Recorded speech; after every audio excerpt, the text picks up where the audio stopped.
reconnaît l'ambition de ce projet, à savoir l'aménagement d'un site compliqué, situé à proximité d'un grand ensemble qui a mal vieilli. Et nous constatons avec satisfaction que certaines demandes des habitantes et des habitants ont été retenues lors de la concertation. Nous pensons notamment à la suppression de l'immeuble qui était prévu sur le parvis de la salle Omnisport, de la future salle Omnisport. Est-ce que vous pouvez nous éclairer sur le caractère définitif ou pas de la suppression de cet immeuble? Est-ce qu'un bâtiment sera quand même construit à cet emplacement après les Jeux Olympiques?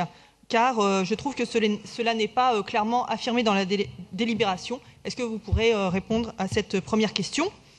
D'autre part, le dialogue avec les habitants ne doit pas s'interrompre.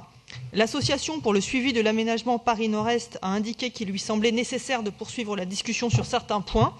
Nous espérons que malgré la clôture de la concertation, le dialogue continuera. Sur la programmation bâtie, nous formulerons quelques remarques.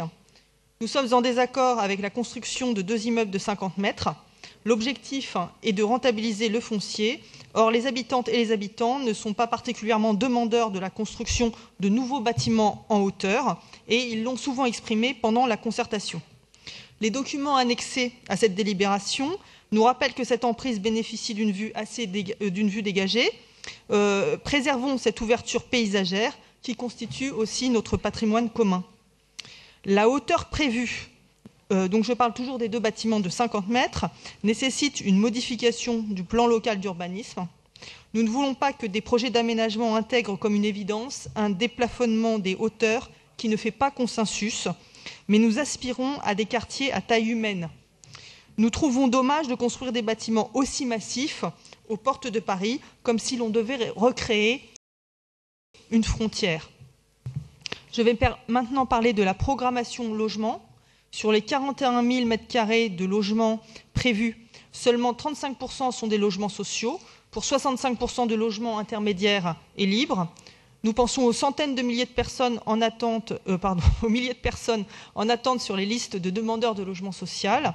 Et nous demandons dans notre vœu qu'au moins 50% des logements prévus soient des logements sociaux. Nous souhaitons également, pour éviter la spéculation qui peut avoir lieu sur les nouveaux quartiers, que les logements privés soient adossés à l'organisme de foncier solidaire, qui est mentionné dans la délibération, mais de manière vague. Alors donc, c'est ma deuxième question. Nous aimerions être assurés que ce nouvel outil sera utilisé de manière importante sur cette opération. Concernant la programmation bureau, 50 000 m² de bureaux, soit 1/3 de la surface construite, cela nous semble beaucoup. La priorité, selon nous, n'est pas au bureau, mais au partage du travail et à la transition énergétique du territoire, en créant des emplois là où les personnes logent, c'est-à-dire dans toute la métropole. J'en viens maintenant au problème du périphérique. Nous étions les premiers avec l'opération Carré Vert en 2008 à dénoncer cette autoroute urbaine, les nuisances pour la santé qu'elle entraîne et le modèle de ville anti-écologique qu'elle perpétue. La construction d'un immeuble-pont, qui est dans le projet, ne prend pas en considération les futures physionomies et usages du périphérique. Notre vœu demande de renoncer à cet immeuble-pont afin de ne pas poursuivre une politique onéreuse et obsolète de couverture du périphérique. Si nous imitions une ambition collective, en réalité, le périphérique pourrait être totalement débarrassé de ses nuisances actuelles à l'horizon 2030. La ville semble admettre que le périphérique doit être transformé, car il n'est pas viable écologiquement, mais continue, comme avant, à construire murs-écrans, immeubles-ponts et à accueillir à proximité du périphérique des équipements sensibles, comme les crèches.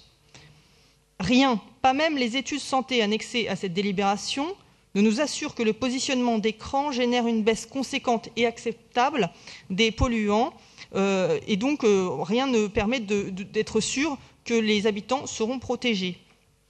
Les premières livraisons de logements sont prévues pour 2025.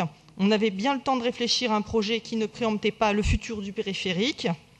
Voilà quelques éléments qui font que pour nous, ce projet, bien qu'indispensable, ne nous satisfait pas totalement sur ses ambitions programmatiques et le suspense reste entier avant l'intervention de mon camarade Pascal Julien. Merci Sandrine May.